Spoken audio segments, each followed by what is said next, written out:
E dunque è partita questa prima serie del farfalla maschile con Mattia Zuin all'attacco del primato del meeting di Martino Lucatello, 54-84, è il primato della categoria junior. C'è da considerare che Mattia Zuin è classe 96, quindi solo primo anno juniores, mentre Lucatello lo ha stabilito da secondo anno junior lo scorso anno. 25-83 Zuin, incalzato da Toniato 26-16, Franceschin 26-86.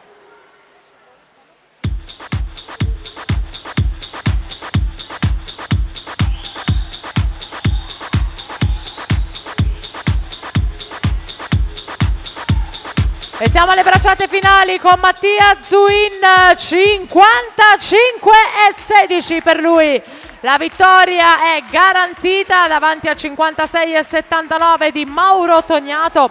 C'è poi Bressanello terzo, ma attenzione ad Alberini che nella serie precedente aveva nuotato 56-87, quindi Andrea Alberini terzo, Mauro Toniato secondo.